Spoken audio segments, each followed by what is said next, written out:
Assalamualaikum warahmatullahi wabarakatuh. Kami dari kelompok 3 yang terdiri dari saya, Sasa Fadilah dengan NPM 128 sebagai moderator, Arga Yugda Ardana presentator pertama dengan NPM 113, Vibi Nidia Putri presentator kedua dengan NPM 114, Septi Yulianti presentator ketiga dengan NPM 126, Teguh Triwayudi presentator keempat dengan NPM 108, Theo Alvaro sebagai presentator kelima dengan NPM 145 dan Chairuddin Fahmi sebagai presentator ke-6 dengan NPM 148. Kami akan mempresentasikan PPT kami yang berjudul Pendidikan Sepanjang Hayat. Kepada para presentator, saya persilahkan. Baik, di sini saya akan menjelaskan tentang pendidikan manusia seutuhnya dan dasar hukum. Konsepsi pendidikan seumur hidup atau lifelong education mulai dimasyarakatkan melalui kebijaksanaan negara, yaitu melalui ketetapan MPR nomor 4 MPR 1973 ketetapan MPR nomor 4 MPR 1978 tentang GBHN yang menetapkan prinsip-prinsip pembangunan nasional, yaitu pembangunan bangsa dan watak bangsa. Karena itu, pendidikan adalah tanggung jawab bersama antara keluarga, masyarakat, dan pemerintah. Membahas pendidikan manusia seutuhnya sebenarnya adalah menganalisis secara konsepsional apa dan bagaimana perwujudan manusia itu. Konsepsi tradisional seutuhnya kebulatan atau integritas antara aspek. Analisisnya adalah yang pertama, konsep keutuhan potensi subjek manusia sebagai subjek yang berkembang. Kepribadian manusia lahir batin ialah satu kebulatan yang utuh antara potensi-potensi hereditas atau bawaan dengan faktor-faktor lingkungan secara universal mencakup 7 potensial, yaitu yang pertama, potensi jasmania, potensi pikir, potensi rasa, potensi karsa, potensi cipta, potensi karya, dan yang terakhir atau yang ketujuh yaitu potensi budi nurani.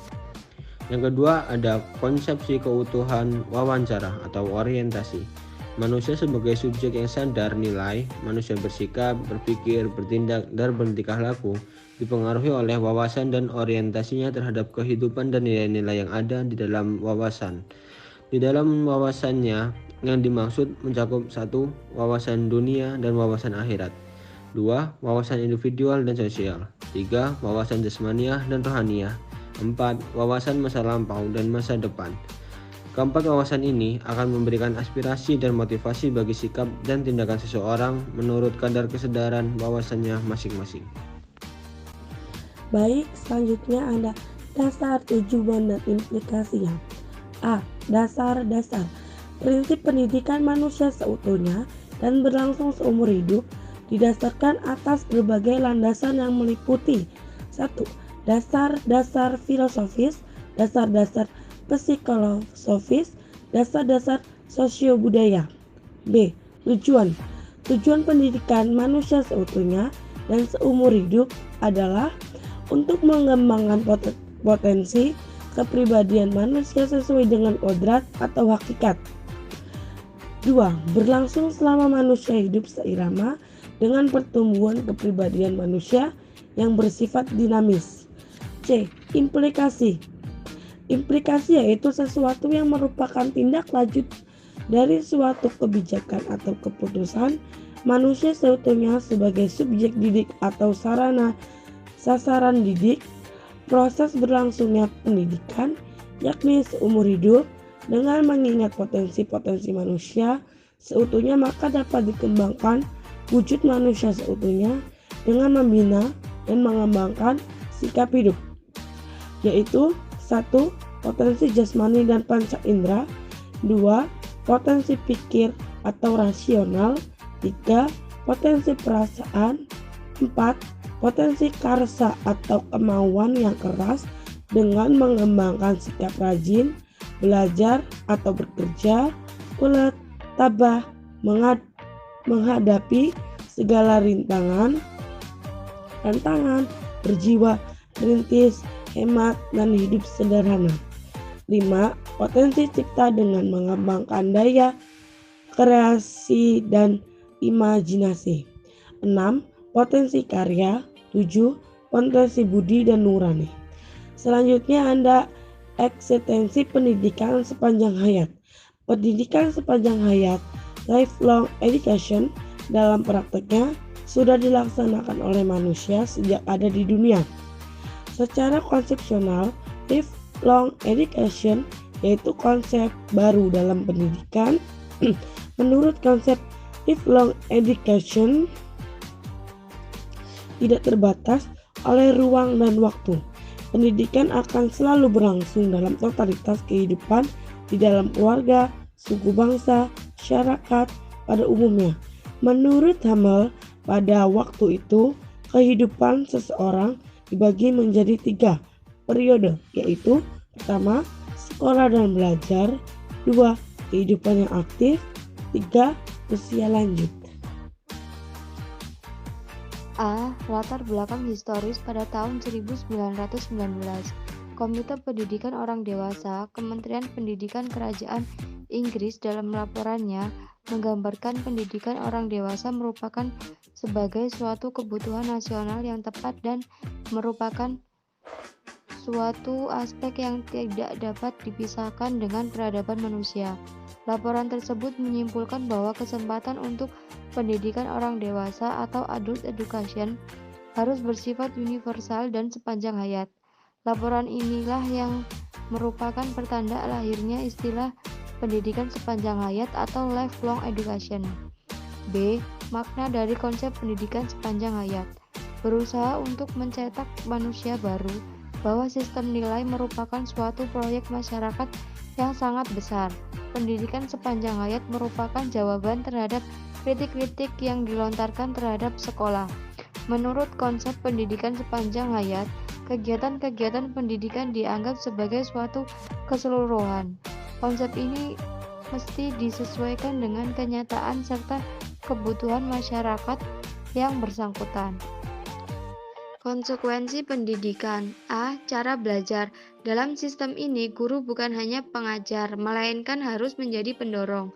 Kelas-kelas yang tradisional yang hanya mengandalkan ceramah harus mulai ditinggalkan. Kelas harus diganti dengan kelompok-kelompok belajar di mana siswa dapat belajar dan bekerja sama dengan guru.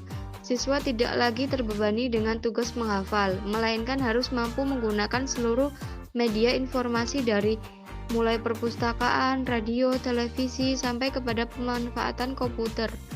Mereka mesti belajar bersama-sama dengan teman dan gurunya, baik di sekolah maupun di luar sekolah. B. Model pendidikan. Pendidikan sepanjang hayat merupakan suatu sistem yang terpadu. Dalam hal ini, Charles Boomer mengemukakan ada 4 model atau bentuk pendidikan menurut konsep pendidikan sepanjang hayat, yaitu yang pertama, preschool education. Preschool education merupakan metode yang menentukan di dalam sistem pendidikan sepanjang hayat dan merupakan tempat yang paling efektif dalam pembelajaran kepribadian anak yang demokratis. Yang kedua, basic school. Fase ini lalu dibandingkan dengan struktur pendidikan di negara industri berkesesuaian dengan fase kewajiban belajar komputer education, yaitu antara usia 6-16 tahun yang meliputi primary school dan tingkat pertama secondary school. Yang ketiga, vocational education. Pada tingkat terakhir basic school disediakan 2 pilihan di mana individu dapat memilih pelajaran yang akan membawanya ke tingkat pendidikan yang lebih tinggi atau kepada vocational training. Yang keempat, adult education. Pendidikan orang dewasa merupakan kunci dan sistem pendidikan sepanjang hayat, sehingga menduduki tempat paling penting atau utama dalam sistem pendidikan sepanjang hayat. Baik, saya akan melanjutkan materi selanjutnya, yaitu tentang pembaruan sistem persekolahan. Suatu pembaruan sistem persekolahan yang sejalan dengan konsep pendidikan sepanjang hayat merupakan suatu hal yang mesti dilakukan, terutama untuk mengubah bentuk sekolah yang tradisional ke arah bentuk sekolah yang sesuai dengan perkembangan ilmu dan teknologi. Cerita perkembangan sosial budaya manusia yang kompleks. Usaha pembaruan tersebut terutama akan menyangkut pada sasaran atau objektivitas. Yang kedua, isi atau program. Yang ketiga, metode dan alat. Yang keempat, proses evaluasi. Yang kelima, struktur. Saran, yaitu dalam membentuk sasaran ada dua pendekatan, yaitu yang pertama oleh R.H. Dave dan yang lainnya ialah pendekatan Bertrand Searle, ketua dari CCC, Central for Cultural Operation. Yang kedua, isi program, yaitu pengajaran mesti mulai dari pengetahuan yang khusus menuju ke arah aspek-aspek disiplin yang struktural. Penting sekali untuk menghubungkan pengalaman-pengalaman belajar dengan kehidupan yang sesungguhnya dan lingkungan alam sekitar murid. Yang ketiga itu metode dan alat. Yang pertama perlu dikembangkan ialah kerja bebas, independent work. Siswa mesti berdiri secara otonom dan percaya akan kemampuannya dalam belajar sendiri. Yang keempat yaitu proses evaluasi. Tujuan evaluasi tidak lagi ditunjukkan sebagai proses pemilihan yang bisa mengakibatkan pengulangan kelas dan kegagalan. Bagi masyarakat, hal ini adalah mahal, sedangkan bagi individu akan menimbulkan frustasi. Yang kelima itu struktur. Sekolah harus terpadu secara vertikal maupun secara horizontal. Secara vertikal, sekolah harus merupakan suatu kesatuan dengan tingkat-tingkat yang lainnya, baik di bawah maupun di atas. Baik, di sini saya akan menjelaskan tentang materi pendidikan resurrent atau resurrent education. Resurrent education merupakan sistem yang terutama akan menyangkut orang-orang dewasa dan mendapat tempat yang layak dalam konsep pendidikan sepanjang hayat. Ide ini diperkirakan lahir di Swedia, di mana Komisi Pendidikan Swedia yang didirikan tahun 1968 mengeluarkan suatu analisis tentang resurrent education dengan titel dalam bahasa Swedia Higher Education. Para ahli mengemukakan pandangan-pandangan yang berbeda tentang resurrent education ini, namun pada prinsipnya dapat dikemukakan sebagai berikut. Recurrent education adalah untuk memperkenalkan suatu sistem sandwich. Dengan sistem tersebut, setiap individu akan memiliki kesempatan untuk melanjutkan kembali belajar atau pendidikannya. Dengan sistem ini yang akan mengubah waktu kerja atau waktu senggang dengan waktu atau periode pendidikan seumur hidup. Ada beberapa alasan yang mendorong penerimaan terhadap recurrent education, antaranya prinsip-prinsip keadilan persamaan atau equity. Yang kedua, sistem ini juga dapat menciptakan ikatan yang lebih erat antara pendidikan dengan dunia kerja. Mendorong generasi muda untuk memasuki dunia aktif secepatnya, dunia aktif periode kerja, dan memungkinkan pendidikan untuk dapat menyesuaikan dengan berbagai lapangan kerja. Baik, yang selanjutnya ada peran media komunikasi massa. Peran media komunikasi massa sebagai berikut. Yang pertama, jendela pengalaman yang meluaskan pandangan dan memungkinkan kita untuk mampu memahami apa yang terjadi di sekitar kita tanpa campur tangan pihak lain atau sikap memihak. Yang kedua, ada juru bahas yang menjelaskan dan memberi makna terhadap peristiwa atau hal yang terpisah dan kurang jelas. Yang ketiga, pembawa atau penghantar informasi dan pendapat. Yang keempat, ada jaringan interaktif yang menghubungkan pengirim dengan penerima melalui berbagai macam umpan balik. Yang kelima, ada petunjuk jalan yang secara aktif menunjukkan arah, memberikan bimbingan atau instruksi. Yang keenam, ada penyaring yang memilih bagian pengalaman yang perlu diberi perhatian khusus dan menyisihkan aspek pengalaman lainnya, baik secara sadar dan sistematis atau tidak. Yang ketujuh, ada cermin yang memantulkan citra masyarakat terhadap masyarakat itu sendiri.